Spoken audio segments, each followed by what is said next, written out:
아내가 세상을 떠난 날, 며느리는 조의금만 보내고 오지 않았습니다.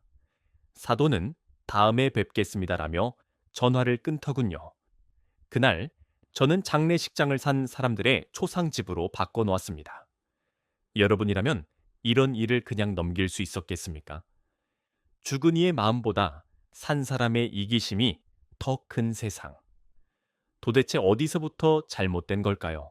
66세 한도식은 매일 아침 6시에 일어나 아내 강선을 위해 따뜻한 죽을 준비하며 하루를 시작했습니다. 전직 고등학교에서 국어교사로 30년 넘게 학생들을 가르쳤던 도식은 정년 퇴직 후 아내의 병수발에 모든 시간을 바쳤습니다. 64세인 선희는 2년 전부터 시작된 병마로 많이 약해져 있었습니다. 여보, 오늘 기분이 어때? 도식이 죽을 떠서 건네며 부드럽게 물었습니다. 괜찮아. 어제보다 좀 나은 것 같네. 선희가 힘없는 미소를 지으며 답했습니다. 두 사람이 사는 작은 아파트는 조용하고 소박했습니다. 돈은 많지 않았지만 서로를 의지하며 평화로운 일상을 이어갔습니다. 도식은 선희가 조금이라도 편안할 수 있도록 늘 세심하게 살폈습니다.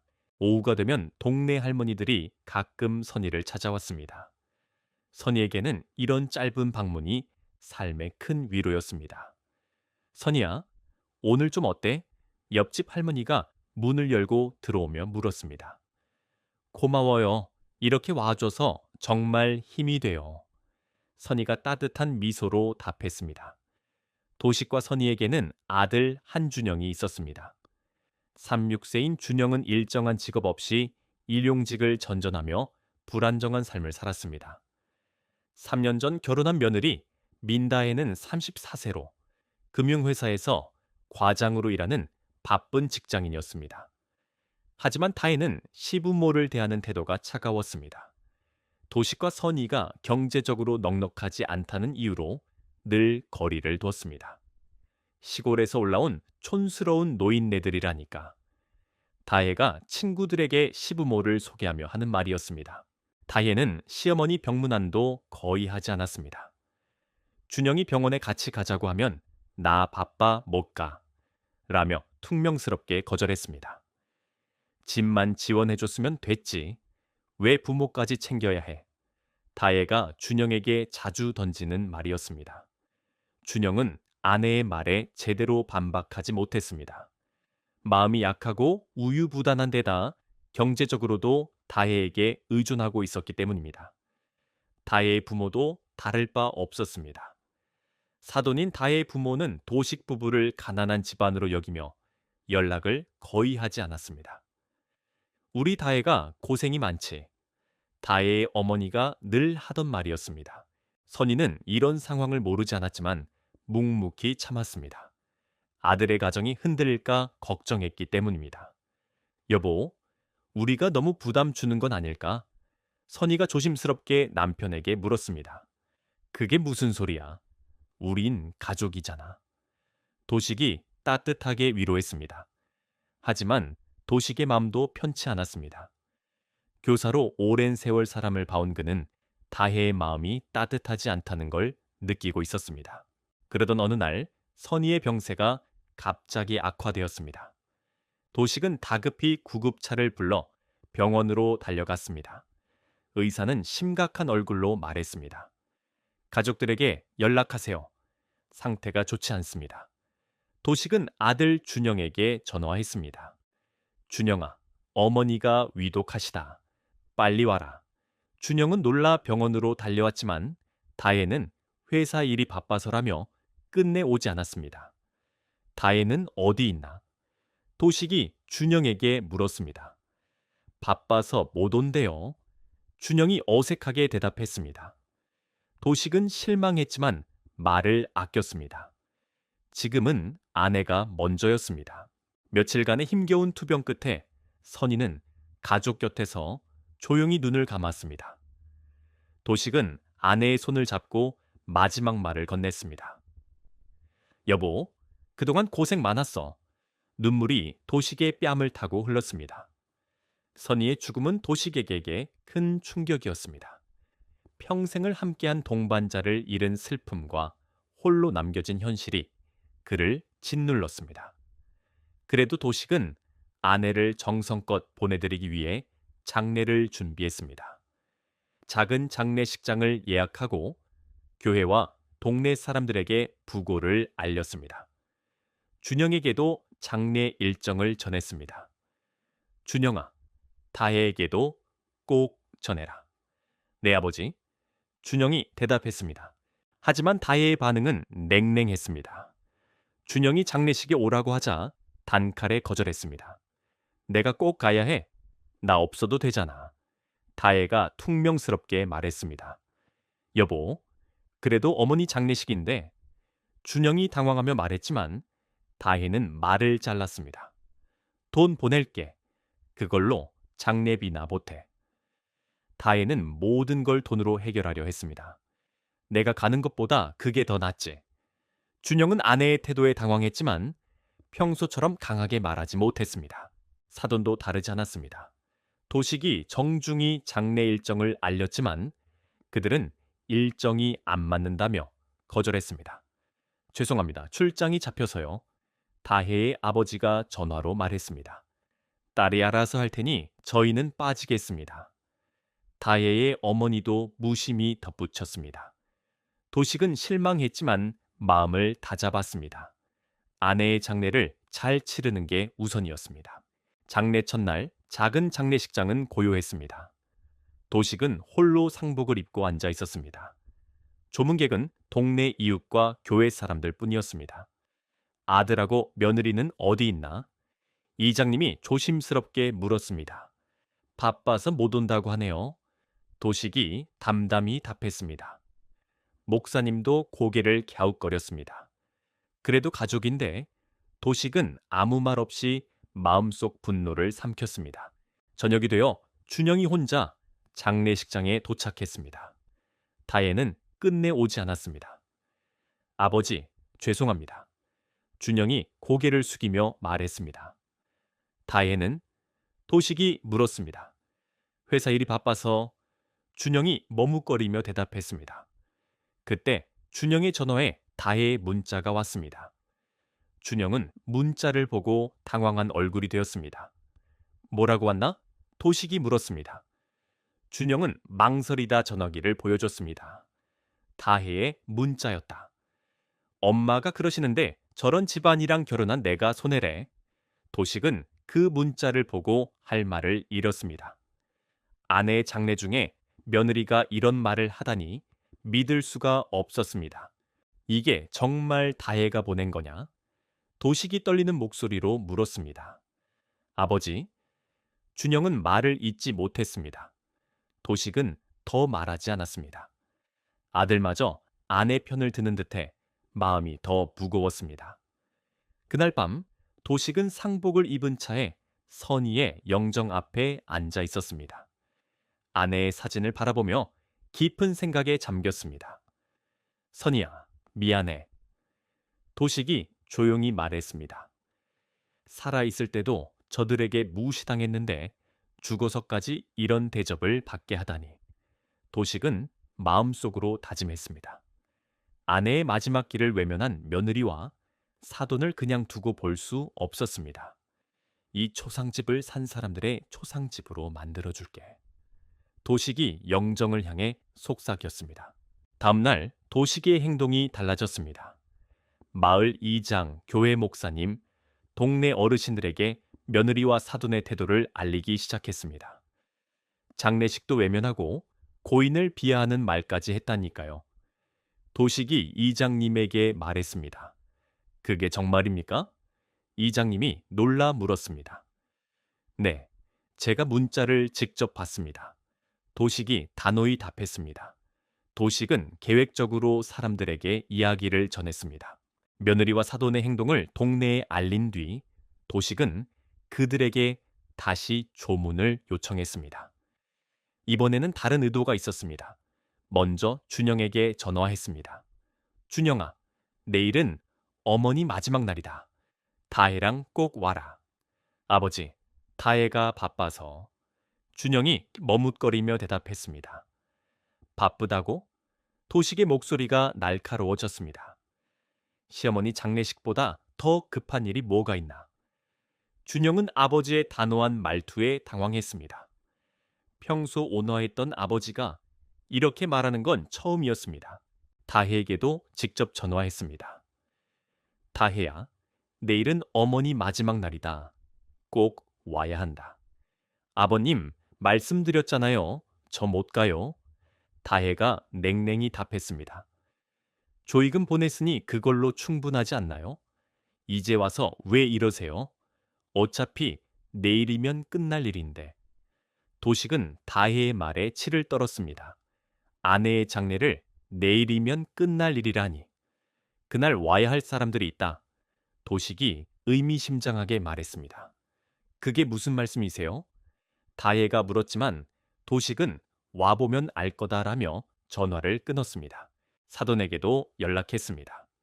다혜의 아버지가 전화를 받았습니다. 사돈 어른, 내일은 제 아내 마지막 날입니다. 꼭 와주시길 바랍니다. 아, 그게 바빠서 못 갈 것 같습니다. 다혜의 아버지가 얼버무렸습니다. 딸이 알아서 할 텐데 저희까지 가야 하나요? 다혜의 어머니 목소리가 뒤에서 들렸습니다. 알겠습니다. 도식이 짧게 답하고 전화를 끊었습니다. 그날 밤 도식은 이장님과 목사님께 전화했습니다. 이장님, 내일 마지막 날인데 부탁드릴 게 있습니다. 조문객들이 모인 자리에서 제가 한마디 하고 싶습니다. 물론입니다. 무슨 특별한 이유라도 선희에게 꼭 해야 할 말이 있습니다. 도식이 묵직하게 답했습니다. 목사님께도 부탁드렸습니다. 목사님, 내일 헌사 시간을 좀 길게 내주세요. 그동안 못한 이야기가 많습니다. 다음날 오후 장례식장은 평소보다 많은 사람들로 북적였습니다. 도식이 미리 연락한 덕에 마을 어르신들과 교회 사람들이 많이 왔습니다. 오늘은 참 많은 분들이 오셨네요. 이장님이 말했습니다. 네, 감사합니다. 도식이 정중히 답했습니다. 하지만 가족들은 보이지 않았습니다. 준영도, 다혜도, 사돈도 오지 않았습니다. 가족분들은 언제 오시나요? 목사님이 물었습니다. 곧 올 겁니다. 도식이 차분히 답했습니다. 시간이 지나도 가족은 나타나지 않았습니다. 조문객들이 수군거리기 시작했습니다. 아들이나 며느리는 왜 안 보이지? 도식은 조용히 마이크 앞에 섰습니다. 그의 얼굴에는 온화함 대신 단단한 결의가 깃들어 있었습니다. 여러분, 오늘 이 자리에 와주셔서 감사합니다. 도식이 말을 시작했습니다. 모두가 숨을 죽였습니다. 제 아내 강선희는 평생 남을 위해 살았습니다. 자식을 위해, 며느리를 위해, 가족을 위해 자신을 희생했죠. 도식의 목소리가 떨렸습니다. 하지만 며느리는 선희를 냄새나는 시골 노인이라 불렀습니다. 이 장례식에도 오지 않았고요. 조문객들이 웅성거렸습니다. 사돈도 마찬가지입니다. 딸이 알아서 말 일이라며 고인의 마지막 길을 외면했습니다. 도식의 목소리가 커졌습니다. 이 자리에 없는 며느리와 사돈은 제 아내를 모욕했습니다. 그들이 보낸 조의금은 모두 돌려보냈습니다. 장례식장은 침묵에 휩싸였습니다. 여긴 진짜 초상집입니다. 산 사람들의 초상집이죠. 도식이 단호히 선언했습니다. 조문객들의 얼굴에 분노와 안타까움이 뒤섞였습니다. 교회 어르신들은 고개를 숙이고 기도했습니다. 그 순간 장례식장 문이 열리며 준영이 헐레벌떡 들어왔습니다. 하지만 이미 모든 게 끝난 후였습니다. 조문객들의 차가운 시선이 준영에게 쏠렸습니다. 아버지, 준영이 떨리는 목소리로 불렀지만 도식은 아들을 외면한 채 마이크를 내려놓고 자리로 돌아갔습니다. 이장님이 준영에게 다가갔습니다. 자네, 이게 무슨 꼴인가? 어머니 장례식에 이제야 나타나. 죄송합니다. 아내가 준영이 변명하려 했지만 말이 나오지 않았습니다. 아내, 시어머니 장례식보다 중요한 게 뭐가 있나? 마을 어르신이 날카롭게 물었습니다. 목사님도 실망한 얼굴로 말했습니다. 준영아, 이건 아니야. 어머니의 마지막 길인데. 준영은 쏟아지는 비난에 고개를 들지 못했습니다. 평생을 이 마을에서 살았던 그가 이제 모두에게 손가락질 받는 신세가 되었습니다. 다혜는 어디 있나? 이장님이 물었습니다. 회사에. 준영이 작은 목소리로 답했습니다. 회사가 뭐가 그리 바빠? 한 할머니가 화를 내며 소리쳤습니다. 시어머니 장례식도 안 오는 게 말이 되나? 준영은 더 변명할 수 없었습니다. 사실 다혜는 회사에 있지 않았습니다. 친구들과 쇼핑을 갔다는 걸 준영도 알고 있었습니다. 도식은 조용히 장례식장을 나섰습니다. 더 이상 그 자리에 있고 싶지 않았습니다. 도식 선생님, 괜찮으신가요? 목사님이 뒤따라 나와 물었습니다. 네, 저는 괜찮습니다. 다만 선의가 억울할까 봐요. 도식이 담담히 답했습니다. 그래도 가족인데, 가족이라고 다 가족은 아니죠. 도식이 쓸쓸히 웃었습니다. 진짜 가족은 따로 있는 법입니다. 그날 저녁, 준영은 집에 돌아가 다혜에게 장례식장에서 있었던 일을 말했습니다. 뭐, 아버님이 사람들 앞에서 우리 얘기를 다 했다고? 다혜가 놀라 물었습니다. 다 까발려졌어. 준영이 한숨을 쉬었습니다. 내가 뭘 그렇게 잘못했는데 조의금도 보냈잖아. 다혜가 화를 냈습니다. 준영은 아내가 여전히 잘못을 모르는 모습에 답답했습니다. 여보, 그래도 어머니 장례식인데 이래선 당신도 나랑 한편이 아니야. 다혜가 날카롭게 쏘아붙였습니다. 준영은 더 말할 힘을 잃었습니다. 한편 도식은 집으로 돌아와 아내의 물건을 정리했습니다. 옷장을 열자 선이가 아끼던 옷들이 가지런히 걸려 있었습니다. 선이야, 이제 좀 괜찮지? 도식이 옷을 어루만지며 중얼거렸습니다. 하지만 마음속으론 아직 끝나지 않았다고 생각했습니다. 며느리와 사돈의 태도가 변하지 않는 한 진정한 복수는 아니었습니다. 다음 날 마을 분위기가 달라졌습니다. 도식의 이야기가 퍼지며 모두가 준영 가족을 비판했습니다. 참 한심하다. 저런 며느리를 두고도 아무 말 못하다니. 동네 아주머니들이 수군거렸습니다. 요즘 젊은 사람들은 효도할 줄 모른다니까. 어르신들도 혀를 찼습니다. 준영은 마을을 다닐 때마다 차가운 시선을 받았습니다. 며칠 뒤 다혜의 부모도 소문을 들었습니다. 다혜의 어머니가 전화해 따졌습니다. 다혜야, 시아버지가 장례식에서 우리 얘기를 했다며? 엄마, 그게... 다혜가 당황하며 대답했습니다.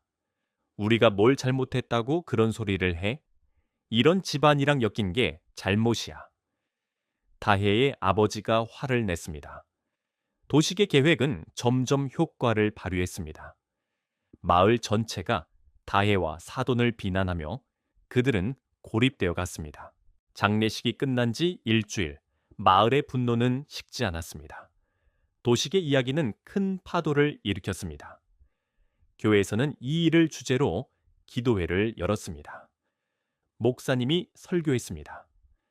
형제자매 여러분, 부모를 공경하라는 성경 말씀은 살아있을 때뿐 아니라 떠난 후에도 이어집니다. 준영은 그 설교가 자신을 겨냥한 것임을 알았습니다. 얼굴이 뜨거워졌습니다. 이장님도 동네 사람들과 이 이야기를 나눴습니다. 도식 선생님은 평생 모범적으로 사셨는데 저런 며느리를 만난 게 안타깝지. 선의 권사님은 얼마나 착한 분이셨는데 냄새 난다고 했다니. 사람들이 분노했습니다. 준영은 더 이상 버틸 수 없어 아버지를 찾아갔습니다. 아버지, 정말 죄송합니다. 준영이 고개를 숙였습니다.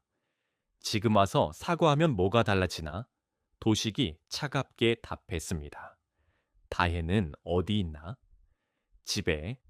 준영이 작게 답했습니다. 아직도 잘못을 모르고 있겠지. 도식이 쓴 웃음을 지었습니다. 다혜가 사과하겠다고 했습니다. 이제 와서? 도식의 목소리에 분노가 묻어났습니다. 살아계실 때는 냄새 난다고 하더니 이제 사과한다고? 준영은 아버지 말이 맞아 할 말을 잃었습니다. 준영가, 너도 다를 바 없다. 아내 편만 들지 않았다면 이런 일은 없었을 거야. 가라. 더 할 말 없다. 준영이 떠난 후 도식은 깊은 생각에 잠겼습니다. 지금까지는 소문을 퍼뜨린 정도였지만 더 강한 조치가 필요했습니다. 도식은 변호사를 찾아갔습니다. 상속에 대해 상담하고 싶습니다. 제 재산을 아들이 아닌 다른 곳에 기부하고 싶습니다. 특별한 이유가 있으신가요? 변호사가 물었습니다. 충분한 이유가 있습니다. 도식이 단호히 답했습니다. 도식은 아파트, 예금, 퇴직금을 교회야 마을 이웃들에게 기부하기로 했습니다. 유언장도 작성합니까? 네, 부탁드립니다. 유언장에는 이렇게 적혔습니다. 부모의 마지막 길을 외면한 자에게는 아무것도 주지 않는다. 며칠 뒤 다혜의 부모에게 내용 증명이 도착했습니다. 사돈으로서 모든 인연을 끊습니다. 장례 불참의 책임은 귀에게 있습니다. 다혜의 아버지가 화를 냈습니다. 이게 뭐야? 우리가 뭘 잘못했다고? 이 집안과는 끝이야. 다혜의 어머니도 분개했지만 마을 사람들은 도식을 지지했습니다. 잘했어. 저런 사람들과 무슨 인연을 이어? 이장님이 말했고 교인들도 도식의 마음을 헤아렸습니다. 내용 증명 후 준영과 다혜가 도식을 찾아왔습니다. 다혜의 표정은 여전히 불만이 가득했습니다. 아버님, 안녕. 다혜가 어색히 인사했습니다. 도식은 아들에게만 말했습니다. 뭐 하러 왔나? 다혜가 사과하려고요. 사과? 도식이 차갑게 웃었습니다. 다혜가 마지못해 고개를 숙였습니다. 죄송해요, 아버님. 하지만 그 사과는 진심이 아니었습니다. 뭐가 죄송한데? 도식이 물었습니다. 그게 다혜가 말을 잇지 못했습니다. 장례식에 안 온 건가? 어머니를 냄새 난다고 한 건가? 다혜의 얼굴이 붉어졌습니다. 그건 실수로. 실수? 도식이 목소리를 높였습니다. 2년 동안 병문안 한 번 안 한 것도 실수인가? 다혜는 대답하지 못했습니다. 아버지, 다혜도 반성하고 있어요. 준영이 감쌌지만 도식은 아들을 노려봤습니다. 반성? 아직도 잘못을 모르는데? 다혜가 갑자기 화를 냈습니다. 내가 뭘 그렇게 잘못했는데요? 조의금도 보냈고 사과도 했는데. 도식은 다혜의 본심을 확인했습니다. 변한 게 없었습니다. 나가. 도식이 조용히 말했습니다. 아버지, 준영이 말하려 했지만 도식이 손을 들어 막았습니다. 더 할 말 없다. 나가. 다혜가 화를 내며 나갔습니다. 알겠어요. 다시는 안 올게요. 준영이 머뭇거리며 따라 나가며 말했다. 아버지, 정말 죄송해요. 도식은 대답하지 않았습니다. 집으로 돌아가는 길, 다혜가 화를 냈습니다. 당신 아버지 왜 저래? 내가 뭘 잘못했다고? 여보, 어머니가 돌아가셨는데 준영이 조심히 말했지만 다혜는 막무가내였다. 죽은 사람한테 뭘 어쩌라고? 조의금도 보냈잖아. 준영은 답답했습니다. 다혜는 돈으로 모든 걸 해결할 수 있다고 믿고 있었습니다. 그날 밤 준영은 잠을 이루지 못했습니다. 어머니가 아프실 때 다혜가 병문안을 가지 않은 일, 며느리가 바빠서 못 왔다고 말하지 마 라고 하신 어머니의 말씀이 떠올랐습니다. 어머니는 며느리의 무례를 알면서도 아들을 위해 내색하지 않으셨습니다. 준영은 자신의 무책임함을 깨달았습니다. 아내와 어머니 사이에서 중재하지 않고 방관만 했습니다. 다음 날 준영은 혼자 아버지를 찾아갔습니다. 아버지, 제가 정말 잘못했어요. 눈물이 흘렀습니다. 뭐가 잘못했나? 도식이 물었습니다. 어머니 살아계실 때 다의 편만 들었어요. 어머니 마음은 헤아리지 않았습니다. 도식은 아들의 말을 들었지만 이미 늦었다고 생각했습니다. 어머니께 사과하고 싶어요. 어떻게? 도식이 냉정히 물었습니다. 준영은 대답할 수 없었습니다. 어머니 니는 이미 세상에 없었습니다. 준영아, 이제 후회해도 소용없다. 어머니는 모든 걸 알고 계셨어. 나도 이제 너희와 인연을 끊겠다. 준영은 아버지의 결심이 단단함을 느꼈습니다. 도식은 변호사 사무실에서 유언장을 작성했습니다. 모든 재산을 교회와 마을 이웃들에게 기부하기로 했습니다. 정말 이렇게 하시겠습니까? 변호사가 물었고 도식은 확실합니다 라고 답했습니다. 유언장에는 이렇게 적혔습니다. 부모의 마지막 길을 외면하고 고인을 모독한 자에게는 아무것도 주지 않는다. 이 재산은 우리를 사랑해준 이들을 위해 쓰이길 바란다. 도식은 준영에게 아무것도 알리지 않았습니다. 준영이 알게 된 건 훗날이었습니다. 교회에서 목사님이 발표했습니다. 한도식 권사님께서 큰 기부를 하셨습니다. 강선의 권사님을 기리는 장학금을 만들어 어려운 학생들을 돕겠습니다. 교인들이 박수를 쳤지만 준영은 그 자리에 없었습니다. 장례식 이후 교회에 나오지 않았습니다. 도식은 이장님께도 말했습니다. 마을 독거노인들을 위해 작은 도움을 드리고 싶습니다. 도식 선생님, 이렇게 큰 돈을 선이가 늘 이웃을 걱정했어요. 그 뜻을 잊고 싶습니다. 이장님은 도식의 마음을 이해했습니다. 다혜의 부모에게 또 다른 내용 증명이 갔습니다. 사돈으로서 모든 관계를 단절합니다. 향후 연락이나 경조사에 참여하지 않겠습니다. 다혜의 아버지가 분노했습니다. 이게 뭐야? 우리가 뭘 잘못했다고? 이 집안과는 끝이야. 다혜의 어머니도 화를 냈지만 불안이 묻어났습니다. 마을 사람들은 도식을 지지했습니다. 저런 사람들과 무슨 인연을 이어? 도식 선생님이 얼마나 마음 아프셨을까? 교인들도 안타까워했습니다. 내용 증명 후 준영과 다혜가 다시 찾아왔습니다. 다혜는 여전히 불만 가득한 얼굴이었습니다. 아버님, 사과드리러 왔어요. 다혜가 마지못해 말했습니다. 뭐가 잘못했나? 도식이 물었습니다. 그게 장례식에 못 간 거요. 그뿐인가? 어머니를 냄새 난다고 한 건, 2년 동안 병문안 한 번 안 한 건, 다혜는 대답하지 못했습니다. 다혜도 반성하고 있어요. 준영이 감쌌지만 도식은 차갑게 말했습니다. 반성? 아직도 잘못을 모르는데. 다혜가 화를 냈습니다. 내가 뭘 그렇게 잘못했는데요? 조의금도 보냈잖아요. 나가. 도식이 단호히 말했습니다. 다혜가 씩씩대며 나갔고 준영이 따라 나가며 말했다. 아버지, 죄송해요. 도식은 대답하지 않았습니다. 다혜는 집으로 돌아가며 화를 냈습니다. 당신 아버지 왜 저래? 내가 뭘 잘못했는데? 준영은 답답했습니다. 여보, 어머니 장례식인데 죽은 사람한테 뭘 어쩌라는 거야? 준영은 다혜가 여전히 조의금으로 모든 걸 해결하려는 태도에 한숨만 쉬었습니다. 그날 밤 준영은 어머니와의 기억을 떠올리며 잠을 이루지 못했습니다. 어머니는 며느리의 무례를 알면서도 아들을 위해 내색하지 않으셨습니다. 준영은 자신이 어머니와 아내 사이에서 아무것도 하지 않은 걸 후회했습니다. 다음 날 준영은 다시 아버지를 찾아갔습니다. 아버지, 제가 잘못했어요. 어머니 마음을 헤아리지 않았습니다. 어떻게 사과할 건가? 도식이 물었습니다. 준영은 대답하지 못했습니다. 준영아, 이제 후회해도 늦었다. 나도 너희와 인연을 끊겠다. 도식은 유언장을 마무리했습니다. 재산은 모두 교회와 마을에 기부되었습니다. 교회는 강선의 장학금을 만들어 학생들을 도왔습니다. 이장님도 도식의 기부로 독거노인들을 도울 수 있었습니다. 다혜의 부모에게 최종 내용 증명이 갔습니다. 모든 관계를 단절합니다.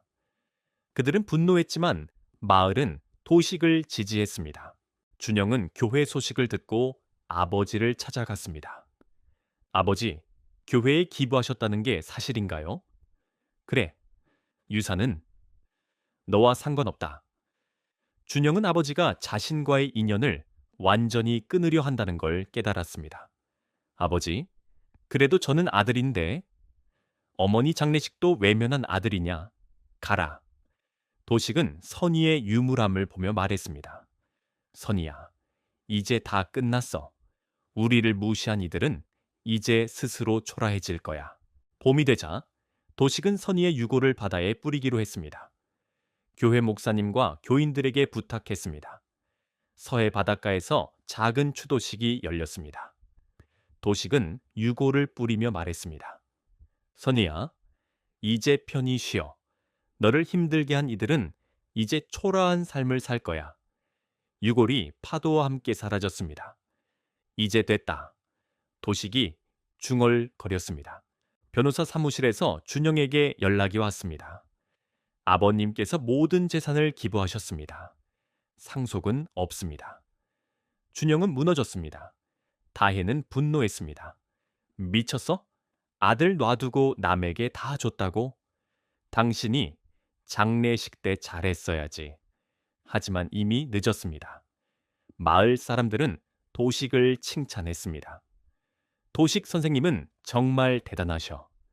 교회의 장학금은 선의의 이름으로 학생들을 도왔습니다. 준영 부부는 마을의 차가운 시선을 견디지 못하고 이사 갔습니다. 경제적 어려움이 이어졌습니다. 다혜의 부모도 후회했지만 소용없었습니다. 도식은 작은 원룸에서 조용히 살았습니다. 어느 저녁 바다가 보이는 카페에서 커피를 마시며 바다를 바라봤습니다. 선이야, 내가 해냈어. 너를 무시한 이들은 이제 스스로 무너지고 있어. 장례식은 이별이 아니었습니다. 기억을 더럽힌 이들에게는 살아있는 복수가 있었습니다. 도식은 평화를 찾았습니다. 선의의 이름으로 만들어진 장학금은 효심 깊은 학생들에게 전해졌습니다. 도식의 복수는 화려하지 않았지만 사람들의 마음을 얻고 진실을 알린 조용한 승리였습니다. 바다 위로 달이 떠올랐습니다. 이제 됐다, 선이야. 정말 다 됐어.